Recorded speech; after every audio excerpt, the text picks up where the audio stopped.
បន្តសាច់រឿងរបស់យើងនៅពេលដែលឪពុករបស់សៀវវូសួរថាតើសៀវវូតើមានរឿងអ្វីកើតឡើងឲ្យពិតប្រាកដបន្ទាប់មករូបភាពក៏បង្ហាញពីកោះ Featherwhite គឺស្ថិតក្នុងប្រជុំសមុទ្រខាងកើតដែលជាទ្វីបគ្រប់គ្រងដោយអាណាចក្រ Scarlet Spirit ដែលមាននិកាយធំៗចំនួន3នៅលើកោះនេះនិកាយគ្រប់គ្រងសត្វនិកាយដើរពពកនិងវិញ្ញាណសម្លេងដ៏បរិសុទ្ធភ្នំគ្មានឈ្មោះគឺស្ថិតនៅខាងកើតនៃនិកាយដើរពពកនៅពេលនេះគាត់ក៏ត្រូវបាននាងរៀបរាប់ប្រាប់ពីរបៀបនៃរឿងរ៉ាវទាំងអស់ផងដែរប្រសិនបើជារឿងដែលកូននិយាយជាការពិតហើយរាជច្បងម្នាក់នោះពិតជាមកពីភពផែនដីដែលជាទឹកដីហាមឃាត់នោះមែនហើយការចង់សុំឲ្យគាត់ធ្វើជាគ្រូគឺពិតជាវាយតម្លៃខ្លួនឯងខ្ពស់ពេកហើយក្នុងនាមជាកូនស្រី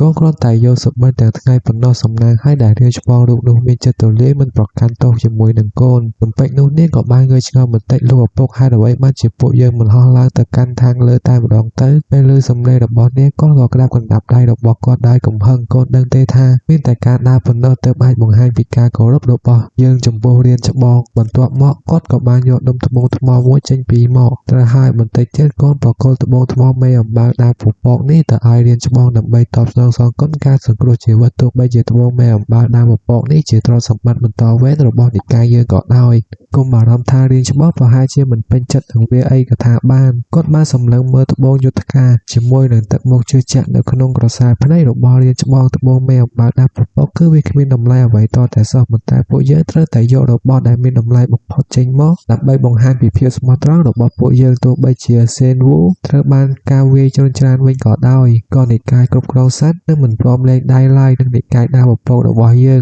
អាចរស់រានមានជីវិតបានទេលុះត្រាតែយើងតាំងជើងធំរបស់រាជច្បងជាប់ប៉ុណ្ណោះនាងបានចង្អុលទៅផ្ទះមួយខ្នងដោយភាពរីករាយលោកឪពុកចិត្តដល់ហើយនៅទីនេះគឺនៅលើមេឃហើយភ្នែករបស់ជីងសុងបើកធំដោយមានការភ័យខ្លាចនៅពេលដែលគាត់បានឃើញអ្វីមួយនៅខាងមុខដៃដ៏រញាប់រញ័ររបស់គាត់បានប៉ះទៅនឹងបង្កាន់ដៃមានលំនាំពពកចម្លែកនៅលើស្ពានដែលសាយភាយនៅកម្លាំងនៃតៅទឹកនៅក្រោមស្ពានកំពុងតែភាយឡើងនៅថាពលវិញ្ញាណនៅក្នុងទឹកផ្ទះនៅខាងក្រោមមុខគេមើលទៅគ្មានអ្វីប្លែកនោះទេប៉ុន្តែវាមានលំនៅនៃតៅជាច្រើនផ្ទះទាំងមូលដែលគ្របដណ្ដប់ទៅដោយលំនាំនៃតៅថាពលអមតៈហោះឡើងខ្ពស់ត្រដែតទៅលើមេឃរំពេចនោះគាត់ក៏មានការឃើញវល្លិនៅលើដើមឈើមួយវល្លិដូនតាដ៏ល្បីល្បាញវល្លិចងនាគរាជដើមឈើដូនតាដ៏ល្បីល្បាញជាដើមឈើដែលឈោងដល់មេឃស្រឡះហើយបក្សីខ្មៅមួយដែលមានអណ្ដាតភ្លើងពេញរាងកាយក៏បានទាក់ទាញការចាប់អារម្មណ៍ផងដែរគឺសត្វសាហាវបុរាណដ៏ល្បីល្បាញក្អែកមាសព្រះអាទិត្យស្រាប់តែភ្នែករបស់បក្សីនោះបានឆាបឆេះដោយភ្លើង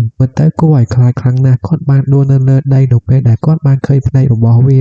តើលោកឪពុកមិនអីទេឬតើកំពុងអ្នកខ្លាំងរបស់ភពផែនដីគួរឲ្យខ្លាចដល់ថ្នាក់នេះផងឬនៅពេលដែលឈិនហ្វានកំពុងតែដេកសម្រាកយ៉ាងស្រណុកស្រុកស្រួលនឹងកំតែគ្វាថ្មីរបស់គាត់អនុញ្ញាតឲ្យពួកយើងរាប់អានលោក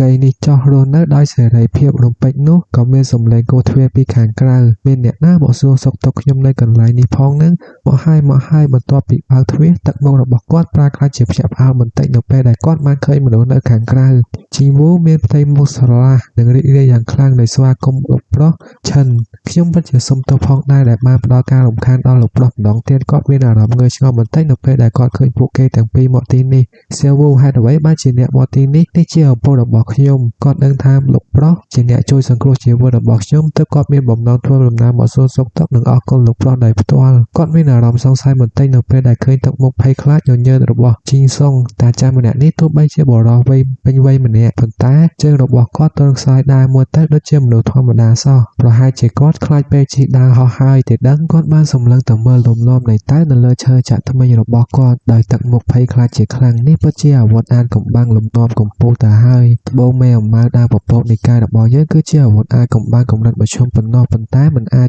ប្រៀបធៀបទៅនឹងឈើខ្វិកថ្មីមួយនេះបានឡើយបន្ទាប់មកគាត់បានខ្ជាក់ឈើខ្វិកថ្មីនោះទៅលើដីនៅចំពោះក្រសែភ្នែកដ៏តក់ស្លុតរបស់មនុស្សទាំងពីរនាក់តែខ្ញុំអាចខ្វិកថ្មីនៅពេលដែលភ្ញៀវមកតាមមើលទៅមិនដេចទៅពិតជាគ្មានសិលធម៌តតែសោះរតនសម្បត្តិលំដាប់អាវុធអាចកំបាំងកម្ពុជាត្រូវបានខ្ជាក់ចោលដូចជាទឹកមាត់នៅលើដីគាត់បានញញឹមទាំងរីករាយភ្ញៀវទាំងពីរសូមអញ្ជើញមកខាងក្នុងសៀវវូនិងលោកតាចាស់ ប្រញាប់ចូលមកផឹកទឹកតែមកចាស់លោកប្រុសដែលត្រូវបានហៅថាលោកតាចាស់បានធ្វើឲ្យគាត់មានអារម្មណ៍ថាធូរស្រាលបន្តិចសៀវប៉ៃនៅតែទម្លាប់លើសឈើក្វៀកថ្មិញនោះរួចយកទៅដាក់ក្នុងធុងសម្រាមឲ្យចំកន្លែងត្រឹមត្រូវទេសភាពនៅក្នុងទីធ្លាផ្ទះរបស់គាត់បានធ្វើឲ្យលោកជីងសុងមានអារម្មណ៍ថាបាល់ភ្នែកធំនេះពិតជាផ្កាវិញ្ញាណតូចៗថ្នាក់កំពូលព្រះអើយស្រះទឹកនេះពោពេញទៅដោយទឹកវិញ្ញាណការរៀបចំនៅក្នុងតំបន់សួននេះគឺផ្អែកលើចំនួនវិវត្តដ៏អស្ចារ្យនៃភាពចុះសម្រុងគ្នានៃវិថីនៃតៅឋានសួគ៌តើនេះអាចទៅជាលំដាប់ថ្នាក់ប្រមូលផ្ដុំវិញ្ញាណ9បដិវត្តន៍ដ៏ល្បីល្បាញឬទេប្រហែលជាបន្ទាប់ពីខ្ញុំខ្លាចជាស្ថាបត្យករទេវតាឬជាការសាងសង់សិប្បកម្មដ៏ទេវៈខ្ញុំនឹងអាចកែច្នៃឡើងវិញដោយទំនុកចិត្តនំពេចនោះគាត់បាននិយាយឡើងថាដោយចង់សួរថាជីងសុងតើលោកតាចាស់ក៏ដឹងពីស្ថាបត្យកម្មនឹងសួនច្បារដែរមែនទេតើលោកយល់ថាយ៉ាងណាដែរចំពោះប្លង់សួនច្បារតូចរបស់ខ្ញុំសំណួររបស់គាត់បានធ្វើឲ្យបរិសុទ្ធចំណាស់មានការភ័យសន្សោជាខ្លាំងដោយគិតក្នុងចិត្តថាកំពូលអ្នកខ្លាំងចូលចិត្តខ្លាយខ្លួនធ្វើជាមនុស្សធម្មតាដើម្បីរស់នៅដូចខ្ញុំនឹងសម្ដែងទៅតាមគាត់ទៅចោះប្រសិនបើខ្ញុំសរសើរខ្លាំងពេកកំពូលអ្នកខ្លាំងម្នាក់នេះប្រហែលជាមិនសប្បាយចិត្តឡើយគាត់ក៏បានចង្អុលនៅជុំវិញបន្ទាប់ដោយសរសើរថាផ្ទះនេះសាងសង់ឡើងដោយបានយ៉ាងស្អាតពន្លានេះក៏ស្អាតដែរហើយជាការដាំដើមឈើនេះនៅទីនេះគឺពិតជាស័ក្តិសមខ្លាំងណាស់គាត់ញញឹមដោយការអៀនខ្មាសនៅពេលឃើញទឹកមុខព្រួយបារម្ភរបស់បរិសុទ្ធចំណាស់ហាសូមអញ្ជើញអ្នកទាំងពីរចូលមកស្ភេកសាតែសិនមកលោកតាចាស់គ្រាន់តែជាកសិករចាស់ធម្មតាម្នាក់ប៉ុណ្ណោះតែខ្ញុំអាចរំពឹងឲ្យគាត់និយាយពាក្យជ្រាលជ្រៅអ្វីកើតទៅនៅខាងក្នុងផ្ទះគាត់បានទទួលពួកគេទាំងពីរដោយតែមួយពែងពិសាយឺតកុំឲ្យថប់ដង្ហើមបន្ទាប់ពីផឹកតែមួយពែងបរិសុទ្ធចំណាស់មានការភ្ញាក់ផ្អើលយ៉ាងខ្លាំងតាមអំពើវិញ្ញាណដែលមាននៅក្នុងតែនេះគឺពិតជាគួរឲ្យខ្លាចណាស់ជាងនេះទៅទៀតអំណាចដ៏ប្លែកមួយកំពុងតែរត់កាត់សរសៃវិញ្ញាណនៃរូបរាងកាយទាំងមូលហើយថែមទាំងអាចព្យាបាលរបួសចាស់ជាច្រើនឆ្នាំរបស់ខ្ញុំបានទៀតផងវាពិតជាមានឥទ្ធិពលជាងថ្នាំទៅទៀតនិងថ្នាំដ៏ស័ក្តិស្អិតទៅទៀតផ្នែកបរិសុទ្ធចំណាស់បាល់ធំដែលមានការរំភើបដោយសរសើរពេញតែនៅក្នុងដៃរបស់គាត់លោកប្រុសឈិនតែងតែពិតជាធំតែឆ្ងាញ់ខ្លាំងណាស់សាវូមើលទៅនាងដូចជាត្រូវបានតាក់ទាញដោយមន្តស្នេហ៍របស់គាត់ភ្នែករបស់នាងតើនាងស្រវឹងនឹងការផឹកតែមែនទេការផឹកតែនេះពិតជាបានធ្វើឲ្យនាងទម្លុះដល់កម្រិតទី3នៃគម្ពីរបេះដូងដើមឈើត្បូងការទម្លុះកម្រិតនីមួយនៃអារម្មណ៍ទាំង7និងតណ្ហាទាំង6នឹងក្លាយជាការផ្ទុះឡើងដ៏ធំមួយគាត់បានអូសក្បាលរបស់នាងដោយការអៀនខ្មាសដោយចង់សួរនាងថាជាអ្វីមួយត្រូវហើយសាវូតើអ្នកមានថ្មព្រលឹងជាប់នៅនឹងខ្លួនដើម្បីសាកល្បងព្រលឹងក្បាច់គុណដែរឬទេក្មេងស្រីរូបនោះបានដួសអោបទ្រូងរបស់នាងហើយដកដង្ហើមធំបន្ទាប់ពីបានលើការរំលឹករបស់គាត់ខ្ញុំត្រូវតែធ្វើរឿងនេះដាក់រៀនច្បងទៅហើយខ្ញុំមិនអាចអត់ទោសឲ្យខ្លួនឯងបានទេពិតជាល្អណាស់ដែលរៀនច្បងបានដាស់តឿនខ្ញុំហើយរៀនច្បងអាចមើលឃើញថាកន្លែងដែលសាវូហាត់វិជ្ជាគុណគឺចម្លែកហើយបានខាត់នាងទាន់ពេលវេលាបន្ទាប់មករង្វង់ពន្លឺមួយបានភ្លឺឡើងនៅលើដៃរបស់នាងមានពាក្យចចាមអារាមថាគ្រួសារក្បាច់គុណដែលមានចិញ្ចៀនលំហអាចផ្ទុកភ្នំនិងបញ្ចេញសមុទ្របានវាពិតជាដូចឆ្នៃមែនតែនថ្មព្រលឹងអាចដឹងពីព្រលឹងក្បាច់គុណរបស់អ្នកគ្រូក្បាច់គុណបង្ហាញឡើងនៅចំពោះមុខអ្នកទាំងពីរលោកប្រុសឆាន់គ្រាន់តែដាក់ដៃស្ដាំរបស់គាត់នៅលើស្នាមបាតដៃទៅជាការស្រេចគាត់បានស្ដាប់តាមនឹងដាក់ដៃរបស់គាត់នៅលើថ្មព្រលឹងការស្វែងយល់ដឹងពីព្រលឹងក្បាច់គុណអាចស្វែងរកនិកាយដើម្បីធ្វើជាសិស្សនិងរៀនវិជ្ជាគុណបានហើយបន្ទាប់មកខ្ញុំអាចដើរលេងពាសពេញពិភពលោកនិងឈានទៅដល់ចំណុចកំពូលនៃពិភពលោកបានបន្ទាប់ពីតែមួយពេងថ្មព្រលឹងនៅតែគ្មានប្រតិកម្មអ្វីតតែសោះបន្ទាប់ពីគាត់បានដាក់ដៃលើវាគាត់បានសម្លឹងទៅមើលក្មេងស្រីដោយក្រសែភ្នែកសង្ស័យថ្មព្រលឹងស្ងាត់ស្ងៀមយូរម្ល៉េះតើអាចមកពីខ្ញុំគ្មានព្រលឹងក្បាច់គុណមែនទេតើមានរឿងអ្វីកើតឡើងនឹងតើពិភពលោកនេះឈួតហើយមែនទេកំពូលអ្នកខ្លាំងម្នាក់បែរជាគ្មានព្រលឹងក្បាច់គុណទៅវិញគាត់បានដកដង្ហើមធំដោយការខកចិត្តហើយដើរចេញទៅខាងក្រៅម្នាក់ឯងមិនចម្លើយចិត្តទេដែលប្រព័ន្ធបបង់ខ្ញុំចោលព្រោះតាមពិតខ្ញុំជាមនុស្សធម្មតាគ្មានបានការសោះឪពុកនិងកូនស្រីបានឃើញគាត់ចាក់ចែងរបស់គាត់ហើយក៏ខ្សឹបខ្សៀវប្រាប់គ្នាថាលោកឪពុកហេតុអ្វីបានជាកំពូលអ្នកខ្លាំងគ្មានព្រលឹងក្បាច់គុណទៅវិញតែកំពូលអ្នកខ្លាំងពិតជាអាចមានព្រលឹងក្បាច់គុណយ៉ាងណាទៅនោះក៏ព្រោះតែបានប្រើវិធីសាស្ត្រមិនធម្មតាដើម្បីធ្វើឲ្យថ្មព្រលឹងគ្មានប្រតិកម្មសកម្មជាមួយនឹងកំពូលអ្នកខ្លាំងក្មេងស្រីលើបែបនេះក៏មានសញ្ញាសួរថាតើវាលេចឡើងនៅលើក្បាលរបស់នាងប៉ុន្តែហេតុអ្វីបានជាកំពូលអ្នកខ្លាំងធ្វើពុតជាគ្មានព្រលឹងក្បាច់គុណនិងមិនអាចហាត់វិជ្ជាគុណបានទៅវិញបរិសុទ្ធចំណាស់លោកនោះបានបញ្យល់ដោយទឹកមុខជឿជាក់កូនឯងដឹងអីទៅការដែលកំពូលអ្នកខ្លាំងប្រែខ្លួនថាជាមនុស្សធម្មតាគឺដើម្បីទទួលយកបទពិសោធន៍នៃសេចក្តីសុខនិងទុក្ខសោករបស់មនុស្សធម្មតាសម្រាប់មនុស្សធម្មតាតើអ្វីទៅជាការជឿចាប់បំផុតនោះតើអ្វី ទៅជាការឈឺចាប់បំផុតនោះក្មេងស្រីរូបនោះមានការរំភើបបន្តិចនៅពេលដែលឮថាអ្វីដែលគាត់ទើបតែនិយាយការគ្មានព្រលឹងក្បាច់គុណនឹងមិនអាចជាខ្លាចជាគ្រូគុណបានទេគឺជាកម្រិតទាបបំផុតជាសត្វលោកដ៏ទាបបំទាន់បំផុតនៅក្នុងទ្វីបនៃក្បាច់គុណទេវៈដូច្នេះហើយទៅកម្ពុជាអ្នកខ្លាំងធ្វើឲ្យខ្លួនឯងគ្មានព្រលឹងក្បាច់គុណដើម្បីទទួលយកបទពិសោធន៍ឈឺចាប់និងអស់សង្ឃឹមនៃការមិនអាចខ្លាចជាគ្រូក្បាច់គុណបានបុរសចំណាស់បានផ្ដល់យោបល់ឲ្យក្មេងស្រីសៀវវូនេះជាឱកាសល្អរបស់កូនហើយលោកឪពុកតើលោកឪពុកចង់បានន័យដូចម្ដេចកូនធ្វើពុតជាទៅលងរៀនច្បងដើម្បីឲ្យរៀនច្បងមានអារម្មណ៍ថាកក់ក្ដៅនៅក្នុងលោកីជួយបំពងផ្លូវចិត្តរបស់គាត់ដើម្បីឲ្យគាត់ពេញលេញហើយរៀនច្បងនិងចងចាំកូនមិនខាននៅពេលនោះគាត់កំពុងតែនៅខាងក្រៅសក់ទឹកភ្នែកដើមឡើយខ្ញុំគិតថាប្រព័ន្ធជំនួយរបស់ខ្ញុំអាចធ្វើអ្វីបានតាមចិត្តនិងឈានទៅដល់ចំណុចកំពូលប៉ុន្តែមិននឹកស្មានសោះថាគាត់បានចង្អុលទៅលើមេឃតែកំផឹងដោយស្អប់ជីវិតដែលគ្មានព្រៀបផ្ទឹមបាននេះលោកអើយហេតុអ្វីបានជាមេឃចង្រៃដ៏ចង់លេងសើចនឹងខ្ញុំបែបនេះសៀវវូបានដាក់ដៃលើស្មារបស់គាត់ដើម្បីលួងលោមរកប្រុសឈិនតែលោកមិនអីទេថ្មប្រលឹងដែលខ្ញុំយកមកប្រហែលជាមានបញ្ហាហើយ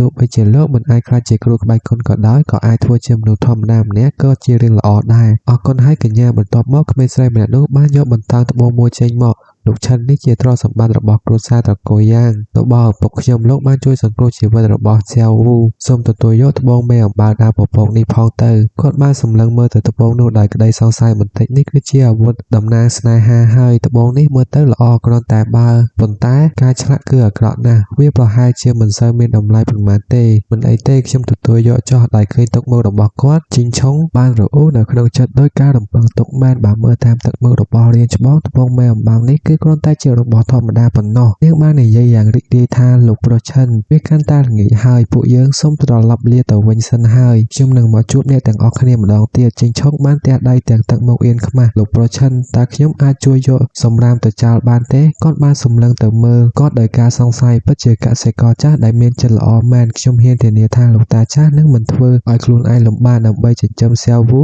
សៀវហានឡើយបន្ទាប់មកគាត់បានចង្អុលទៅប្រអប់មួយនៅលើតុហើយឆ្លើយតបថាពិតជាបានតើរសជាតិនៃសាច់ស្ទាំងខ្មៅគឺមិនអាក្រក់ទេហើយថាវាថែមទាំងផ្ដល់ជីវជាតិល្អទៀតផងទោះបីជាវាមិនសូវមានច្រើនប៉ុន្តែវាល្អសម្រាប់ធ្វើជាអាហារសម្រន់អ្នកក៏គួរតែមើលថែទាំកន្លែងរបស់លោកប្រុសឲ្យបានល្អផងដែរបន្ទាប់មកពួកគេទាំង3នាក់បានបកដៃលាគ្នាលាហើយសៀវវូទំនេរមកលេងទៀតផងជីងសុងពិតណាស់ទិដ្ឋភាពបានផ្លាស់ប្ដូរទៅកាន់សាសនាធំមួយនៃនិកាយសត្វសាហាវស៊ីនវូកំពុងតែរាយការណ៍កាលពីមុនជីងវូស្ថិតនៅក្នុងដំណាក់កាលដំបូងប៉ុន្តែមិនត្រឹមតែមួយថ្ងៃកន្លះនាងបានប្រែក្លាយជាអាចទម្លុះដល់កម្រិតកំពូលលីងវូបានជាបន្តបន្ទាប់វាពិតជារឿងដែលមិនគួរឲ្យជឿតតែសោះកូនសង្ស័យថាស្រីម្នាក់នោះទទួលបានឱកាសល្អក្នុងការរកទ្រព្យសម្បត្តិលាក់កំបាំងហើយបរិសុទ្ធដែលមានស្នេហ៍កំហុសឈ្មោះថាស៊ីនដែលជាមេនៃនិកាយវឹកហាត់សัตว์ពួកយើងទាំងពីរនាក់ឪពុកនិងកូនត្រូវបានគេផ្ដល់ឱសថទៅវិញ្ញាណដើម្បីឲ្យមិនទម្លុះដល់កម្រិតកំពូលលីងវូនិងកម្រិតដំបូងព្រលឹងក្បាច់គុណ